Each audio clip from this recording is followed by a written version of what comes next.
Welcome back. All right, so I want to talk about parity. Parity is this magic word that the NHL loves to throw around.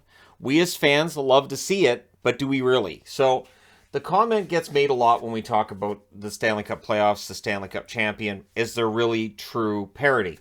I would say that if you're looking for a league where any team from 1 through 32 can win on any given night, the answer's been no. The answer's been no basically throughout. Now, the NHL does have a 3-point system for games, right? Where you have the win, the loss, the shootout loss, the overtime loss, and getting points for overtime and shootout losses do bring up point totals for teams. And there's this definitely artificial parity that's out there because of the way the point system is set up. But when it comes down to it, you do have your contending teams, your non-contending teams. And when they're against each other in the playoffs, it can often be quite obvious who those contending teams are, even though the point totals for the team that they defeat might be pretty darn good. So what we saw this past season was a lot of teams with a points percentage above 600. And I had to go with points percentage rather than just straight points because not every season has 82 games. The 2019-2020 season had play-ins. That kind of messes things up. 2020-2021 was just divisional setup. So since you're only playing within your own division, that could mess things up too. But in terms of teams that are above 600 in their points percentage, we had 14 teams this past year. That is a tie with 2014-2015 for the highest total amongst the last 10 years. The lowest total in the last 10 years, 2019-2020, we saw 8.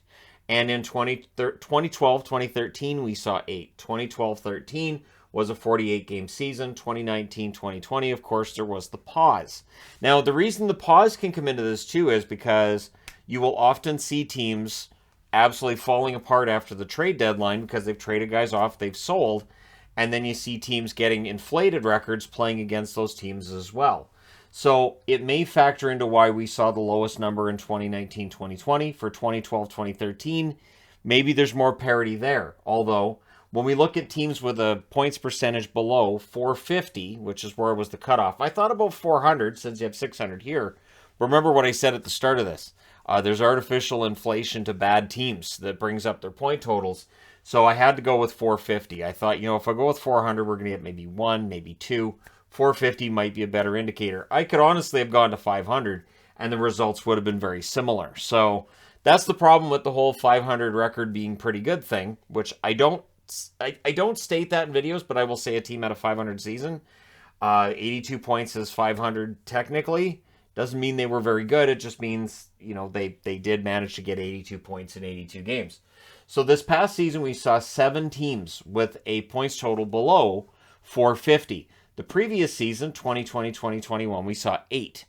We saw 12 with above 600 in their points percentage in 2020-2021. And again, that's just purely divisional matchups.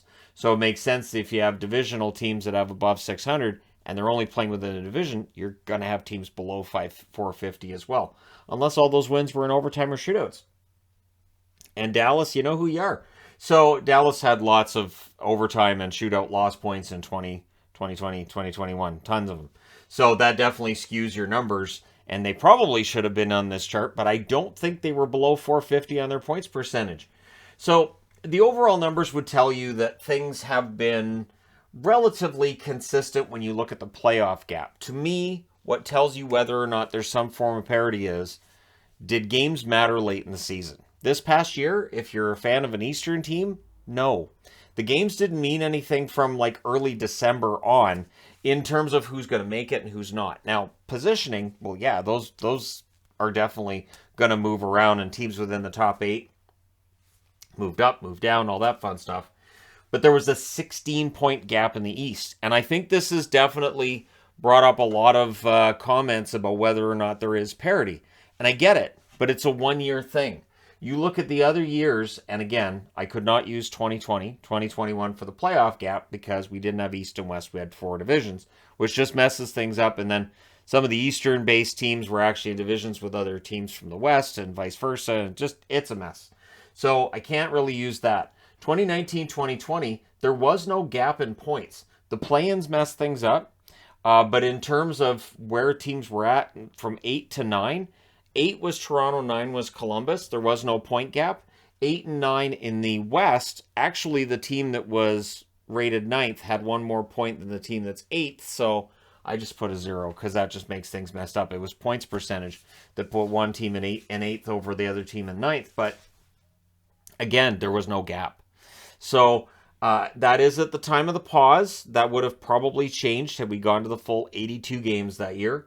But it still shows that, things weren't that bad. And then in 2018, 2019, you had 12 teams with above 600 as their points percentage, which seems to be right around average. I mean, you look, it's 14, 12, 8, 12, 11, 11, 10, 14, 10, and 8. So 2012 and 2019 right here, those are the years that are outliers with 8. But 12 seems to be right around the sweet spot, although 11's fine too. There were only 3 that had a points percentage below 450 in 2018-2019, which is low. It was 6 the year before, 4 the year before that, 2 in 2015-2016, 5, 3, and 6 rounds out those last 10 years. So the idea of whether or not we're looking at a league now where there's this great difference between the top and the bottom, I really think comes from this year. But in the West, there was only a 3-point gap between the team that makes the playoffs as a wild card and the team that misses, which was Vegas. And that race went down to the wire, and of course Vancouver was in that running. Winnipeg was in that running until late as well. 2018-2019, there was only a 4-point gap in the West. There was a 2-point gap in the East. 2017-2018, there was a 1-point gap between the teams that made and missed the playoffs. 2016-17, it's the East that has that tension late with a 1-point gap. The West had 7 between teams that made or didn't make the playoffs. 2015-16, the gap was 3 points in the East, 5 points in the West. 2014-15, 2 points in the East, 4 points in the West. 2013-14, 3 points in the East, 2 points in the West. 2012-13, and again a 48-game schedule, 4 points in the East, no points in the West between the team that makes the playoffs and the team that doesn't. So there are rare occasions where the regulation wins, will decide who makes the playoffs and who doesn't. And again, we're looking at a league where the comments will always be, it feels like anytime I mention the East, it's, well, we know who's going to make the playoffs. Because, look, it was a 16-point difference. Right, but the last time we had these divisions together, there wasn't a difference. So something happened over the last couple of years. And again, to me, it's an outlier. Because if you look at the East, it's 0, 2, 1, 1, 3, 2, 3, 4. And then there's that 16. And it just felt like for the teams that were below the playoff line, they all fell out of it early. And whether it was something wrong with those rosters, whether it was a lack of motivation, whether it was just the 8 good teams were really good, whatever the reasoning, that gap never really tightened up. We did not see a point where the teams below the playoff line were really getting close. The Islanders at points, it felt like we're getting close. Detroit was in the running halfway through the season and then fell off. And yeah, we end up with that 16-point gap. But part of that, too, is teams selling off at the deadline, which it's easy to kind of shrug that off and just look at the results at the end of the year. I do expect the gap to close up in the East. I think there are going to be some fans who look at the 8 teams that missed the playoffs in the East and just shrug them all off that are going to be surprised with the early results. And it does come down to early results. That early good start for a team can put them in the playoffs, and that early rough stretch of like 0-6-1 can mean you're not going to make the playoffs. Because then if you're 0-6-1, for those other 75 games now that you need to play, your points percentage has to be fantastic, especially if these numbers continue to be where they are. 14 teams above 600 in their points percentage, to me, is ridiculous. And again, that tied a high from 2014-15. So, I mean, it could stay that way. As somebody who likes the parity side of things, as somebody who really enjoys watching all the hockey, and I like it when the games matter all over, I really hope that tightens up.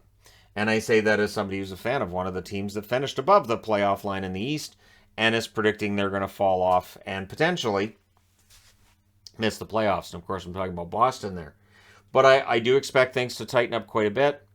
I think that the idea that, and again, the parity, it's one of those terms that it depends on what you mean by parity. Because if the parity means all 32 teams in the league are good, it's not there. But if parity means you have 20 good teams, I think we're there.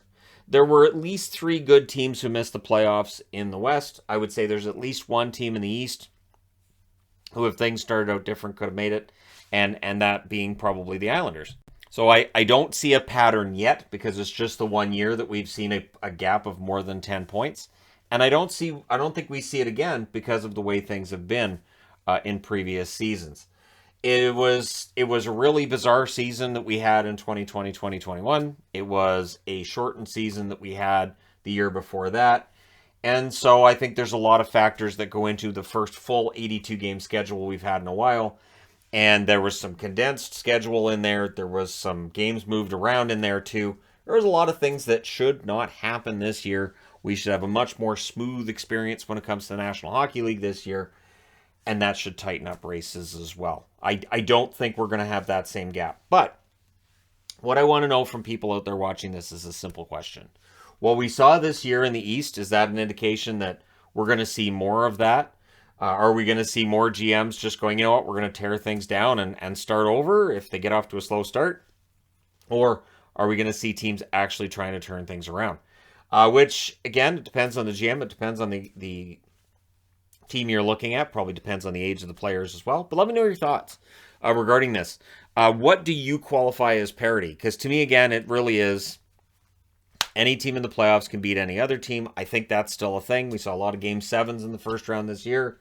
And I would say roughly 20, maybe 22 teams that could be argued to be a playoff team. To me, that says parity. I don't think you're ever going to get to truly 32 teams all being in the same spot, as it just doesn't happen. You're always going to have your rebuilding teams.